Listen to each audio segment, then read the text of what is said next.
Seguimos estudiando el libro, ¿verdad? ¿Qué lección quedamos la semana pasada? ¿Quién se recuerda? Ninguna, ¿verdad? El pasado fue el pastor, ¿correcto? ¿Pero en qué lección quedamos? A mí me dijeron que debemos quedar en las 6 y llegamos hasta la pregunta número 6 y estoy repasando y me parece que estamos en lo correcto, pero la pregunta número 6. Estamos hablando de las lecciones de la cizaña. ¿Se acuerdan que estamos hablando de la cizaña? No de mí, de otra cizaña. Así que háganme el favor. Y llegamos hasta la pregunta número 6, ¿verdad? Este es un tema tan importante que a pesar de que ya hemos dicho varias cosas sobre esto, hemos aportado nuestra manera de pensar, nuestras opiniones, la lección sigue haciendo hincapié sobre esto. Y en la pregunta número 7, recuerden, no sé, recuerda que la 6 decía que qué rasgos de carácter divino, esa fue una pregunta con la que hizo Isaac, no recuerdo, ¿verdad? Que decía qué rasgos de carácter divino se podían ver como ejemplo en la parábola de la cizaña.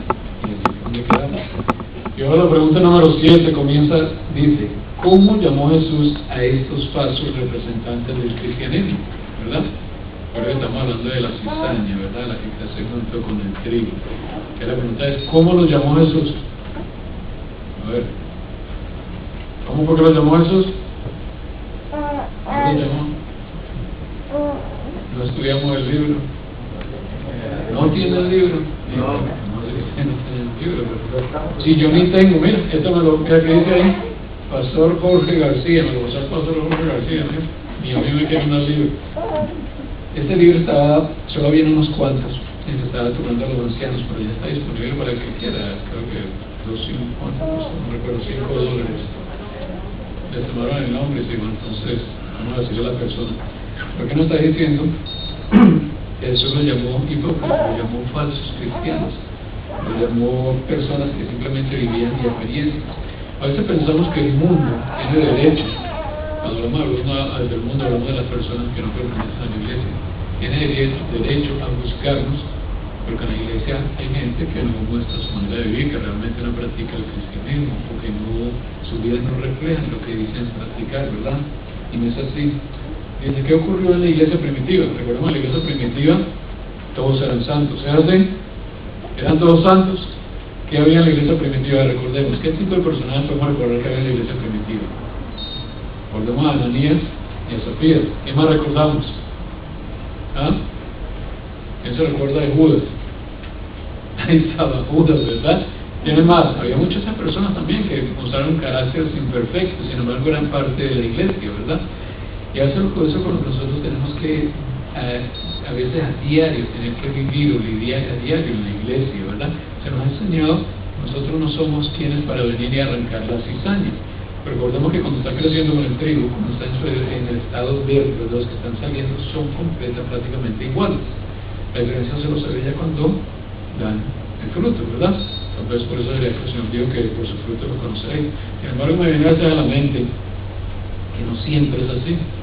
A veces pensamos una persona que da buenos frutos y realmente no es así. Recordemos la higuera, la parábola de la higuera, que parecía que daba ¿qué? Frutos, pero realmente no tenía. Y hay personas que parecemos que damos frutos y ante la vista del resto de la iglesia, la iglesia, parecemos que sean perfectos y realmente no lo somos. Recordemos que cuando Jesús venga, va a decir a uno de ellos, pero bueno, ¿y qué pasó, Señor? Si entre hombres hicimos milagros, echamos fuera demonios, hicimos muchas otras cosas. Y el Señor, ¿qué le va a decir? ¿Eran frutos o no eran frutos? O aparentemente, ante los ojos de los demás, ¿parecían ser buenos frutos o no parecían ser buenos frutos? Parecían ser buenos frutos. Sin embargo, nosotros no somos los quienes se nos ha dicho para venir a tratar de decir, ok, este cizaño, vamos a sacarlo, vamos a arrancarlo. Porque ¿qué sucede en el momento que hacemos eso? ¿Verdad? Se puede ir el grano también bueno con la cizaña. Ahora, yo me estaba haciendo esta pregunta mientras estaba aquí sentado. Nosotros no somos quienes para arrancar la cizaña, digamos, para hacer Cristo. Pero ¿será que podemos decir o tendremos la capacidad, por lo menos, para decir quién es cizaña y quién no? Yo no estoy diciendo sacarla de la iglesia, arrancarla. Porque a veces viene cuando llega el grano bueno. Pero ¿será que nosotros estamos en la capacidad o en la plataforma o tenemos la responsabilidad o la prerrogativa de decir quién es cizaña y quién no? ¿Y cómo nosotros hacemos para identificar realmente la cizaña? Porque hablando de lo que está en el libro, y lo que le llaman el libro, el pastor García me puede acotar un poco más, a veces lo que pensamos que tenemos la prerrogativa de decir quién es cizaña y quiénes no, nos convertimos en cizaña nosotros mismos. ¿Sabe que los crímenes más grandes de la historia del mundo se han cometido a nombre de la religión y a nombre de Cristo? A nombre de Dios se han matado millones de personas. Se han quitado la vida a muchas de personas, se las han privado de la libertad, se ha cometido una cantidad de atrocidades a nombre del Señor, porque hombres han llegado al punto de tomar la decisión que sí, bueno, este es cizaña, este no. Y a veces nosotros, cuando nos tomamos la prerrogativa, somos nosotros los que estamos sembrando la cizaña, ¿verdad? Porque yo pienso que todo este tipo de cosas, recordemos que en la viña del Señor hay de todo, es un propósito divino. Tiene doble propósito, podríamos decirlo así. Dando la oportunidad a la cizaña que se convierta en trigo, y dando la oportunidad a nosotros, que no nos creemos cizaña, nos creemos trigo, de que vemos nuestros caracteres, ¿verdad? Con una semejanza mucho más grande que la del Señor Jesucristo. Que empezamos de tal manera a aprender a tener paciencia con este tipo de personas, a llegar a cierto grado de humildad que de tal manera enojarnos y tratar de decir quién es cizaña y quién no, simplemente nos preocupamos un poco más por ellos. ¿Quiero decir algo?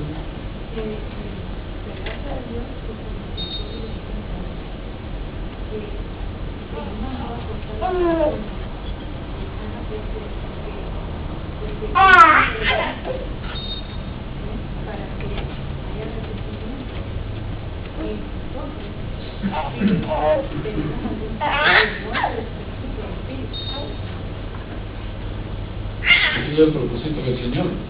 Y es aquel librito nos está diciendo, mira, la parábola de Cristo nos enseña a ser humildes y a desconfiar de nosotros mismos. ¿No? Puede ser que tengamos la capacidad, pero en el momento yo pienso que cuando decimos aquel es cizaña y empezamos entonces a separarnos, a sacarlos. Bueno, si eso lo toca Dios, pues sí, decir aquel sí, aquel no. Tenemos que confiar en nosotros mismos, que ya pienso que nosotros nos podemos convertir, o ya nos hemos convertido en cizaña en el momento que hacemos eso. Dice, el hecho de que los hombres se hallen en el seno de la iglesia no prueba de que sean realmente cristianos, o verdaderos cristianos. La pregunta 8 dice, ¿cuándo entonces ocurrirá la cosecha? ¿Quién distinguirá el trigo de la cizaña? ¿Cuándo ocurre la cosecha?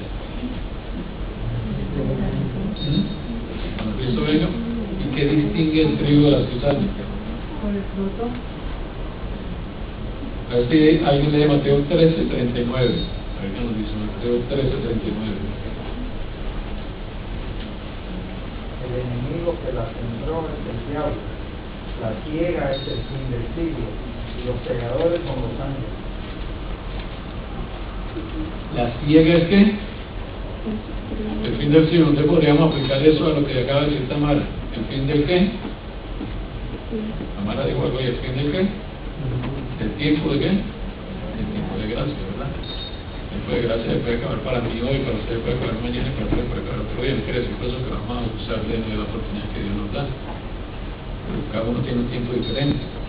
Dice, la cizaña era muy parecida al trigo mientras estaba verde, pero cuando el campo se ponía blanco para la siega, las hierbas sin valor no tenían ninguna semejanza con el trigo que se doblaba bajo el peso de sus llenas espigas maduras. Los pecadores que hacen alarde de piedad se mezclan por un tiempo con los verdaderos seguidores de Cristo. ¿Escuchamos eso? Los pecadores que hacen alarde de piedad se mezclan por un tiempo con los verdaderos seguidores de Cristo. Esto me recuerda a la parábola de las 10 vírgenes. Nosotros pensamos que está hablando de, como dividiendo el grupo, está hablando de los cristianos y no cristianos.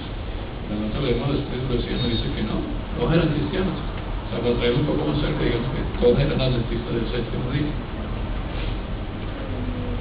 Hasta las prudentes y las no prudentes, quiere decir que las no prudentes también aparentaban que cierta forma, cierto grado de eficacia o de piedad. Solo en el momento, no se acabó el momento, cuando llegó la boda, se acabó el tiempo de gracia, el fin del siglo, que realmente se pudo establecer una diferencia. Dice, los pecadores que hacen alarde de piedad se mezclan por un tiempo con el valor seguro de Cristo, y su apariencia de cristianismo tiene por fin engañar a muchos. Pero en la cosecha del mundo no habrá ninguna semejanza entre lo bueno y lo malo. Entonces aquellos que se han unido a la iglesia pero que no se han unido a Cristo serán manifestados. De que hay una gran diferencia. Todos los que estamos aquí podemos estar en el libro de la iglesia, pero no quiere decir que estamos escritos en el libro de la vida de los cielos. Como tal vez se dice en Venezuela, creo, en otros países no es así. No son todos los que están y estamos todos los que son, ¿verdad? La hermana de White dice que una de las razones por que la iglesia de nosotros no está llena de nuevos conversos es por la cantidad de inconversos que hay que dentro de la iglesia, que tan pronto como esa gente llegara, nosotros lo sacaríamos por el mal ejemplo que nosotros damos por nuestro estilo de vida. Vamos a estar convencidos, pero no convertidos. O sea, muchas personas vienen a la iglesia porque están convencidos de que es el mensaje correcto, pero no se han convertido por el hecho de que no han entregado su vida. Sí, porque no podemos refutar la verdad, está ahí, ¿verdad? No podemos hacer otra cosa, pero realmente es un sentimiento de conocimiento, pero realmente no es un compromiso de corazón que hemos hecho, ¿verdad? Y a veces nos preguntamos por qué nuestra iglesia no se llena, y precisamente podría ser por eso, porque nosotros aún no estamos convertidos, y entonces lo que haríamos es daño a esa nueva gente que va a llegar, y Dios tiene que traer el momento exacto en que permita a esa gran mayoría venir. Por eso el momento también será por la cantidad de conversos que estamos aquí, que tenemos que salir, ¿verdad? La pregunta 9 dice: ¿en qué ocasión entonces se separa el trigo de la cizaña? ¿Alguien quiere leer Malaquías 3:18? ¿Alguien dice?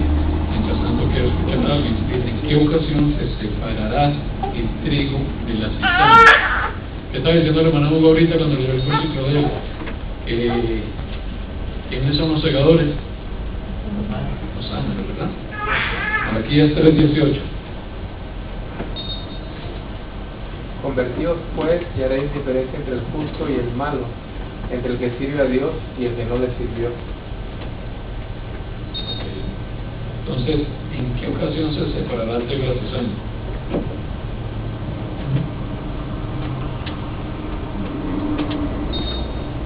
No podemos decir que en la segunda venida, ¿verdad? Tal vez yo pienso que cuando venga el Señor se va a separar el trigo de la cizaña, pero eso va a ser algo simplemente para que nosotros lo veamos. Yo pienso que obviamente la separación ya se tiene que haber hecho arriba, simplemente nosotros no sabemos. ¿Será que llegará el momento en que nosotros sabremos que somos salvos, estamos salvos, y que tal persona de que tal persona se va a perder?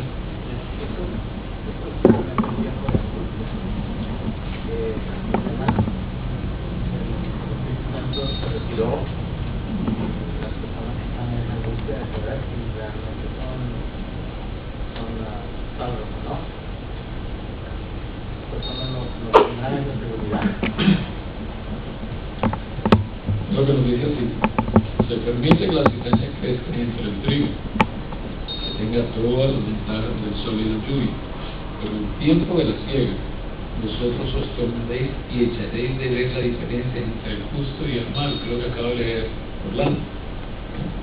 Dice vosotros, entre el que sirve a Dios y el que no le sirve. O sea que va a llegar el momento que vamos a poder discernir con seguridad y con una conciencia tal vez tranquila, sin necesidad de hacer juicio, quién, ¿verdad? ¿Quién es quién? Lo primero es que tiene que haber qué, ¿qué? Verdadera conversión entre nosotros. Dice: Cristo mismo decidirá quiénes son dignos de vivir con la familia del cielo. Él tiene que decir, nosotros no nos podemos dar cuenta de quién podría ser, quién no. Él juzgará a cada hombre de acuerdo con sus palabras y de acuerdo con sus obras. El hacer profesión de piedad no pesa nada, dice, en la balanza. Es el carácter lo que decide el destino, ¿verdad? Por eso siempre nos ha dicho, nos ha enseñado que lo único que vamos a llevar al cielo en nuestra vida es nuestro carácter. Pero no vamos a llevar el carácter de Carlos o el de Lázaro o el mío, el de Pastor Ortiz. ¿Qué carácter es el que va a entrar al cielo? Sí, el de cada uno. Tal vez vamos a tener algunas peculiaridades, pero un carácter que tiene que asemejar a una sola persona. El carácter de Cristo Jesús. Si no lleva el suyo, yo voy a llevar el mío. El carácter es lo único que decide el destino. Si somos trigo y si somos cizaña. Por el carácter, Dios no va a transformar el carácter. Pero si fuese así, pues entonces seguimos pecando tranquilos, porque cuando venga Dios nos va a transformar a todos. ¿Y cuál es el hecho entonces de esforzarnos? ¿Verdad? Tampoco lo podemos hacer nosotros con nuestras propias fuerzas. Dios nos da la capacidad de hacerlo, pero nos toca a nosotros trabajar en los rasgos de carácter que nosotros tenemos. Y no es que sea un misterio cuál es el carácter de los hijos, está en la palabra de Dios. Si nosotros queremos saber cómo es el carácter de Jesucristo, tenemos que ir a conocer y ver en su palabra el ejemplo que Él nos dejó. Entonces, conforme a esa ilustración o ese ejemplo que nos dejó Cristo, es con lo que tenemos que comparar nosotros. ¿Cómo puedo asemejar yo mi carácter al carácter de Cristo? Haciendo las cosas. Estoy leyendo un libro muy interesante, no sé si lo han visto, del pastor Morris Kent, creo que se llama Nunca sin intercesor. Sí, para español, en español yo le tengo, cuando estoy leyendo en español ya ni me acuerdo de lo que estoy leyendo en español. Pero muy bueno porque nos habla sobre esto, ¿verdad? Yo soy de los que decía, todavía digo que va a haber un momento que vamos a tener intercesor. Pero leyendo este libro me doy cuenta que estoy equivocado, estoy en algo correcto porque también estoy equivocado, ¿verdad? Pero sería bueno donde ahí nos está hablando un poco de luz sobre el carácter realmente, qué fue lo que vino Jesús a hacer, cuál es la capacidad, cómo es que realmente vamos a vivir sin intercesor, no vamos a vivir sin intercesor. Vamos a vivir tal vez sin intercesor, y él lo aclara así, por expiación de nuestros pecados. Pero yo no diga consumado esto, la salida ya no va a haber más, ¿verdad? Ya nuestros pecados tienen que haber sido confesados y perdonados. Pero al pueblo de Dios siempre va a haber alguien que sea por él, ¿verdad? Siempre que esté alguien protegiéndolo, tal vez de su vida física, no le digo un poquito más, pero es bastante interesante. Bastante interesante. ¿Usa esa palabra? Sí. Mateo 13:42. La última pregunta dice: ¿cuál será entonces el destino de la cizaña? Mateo 13:42.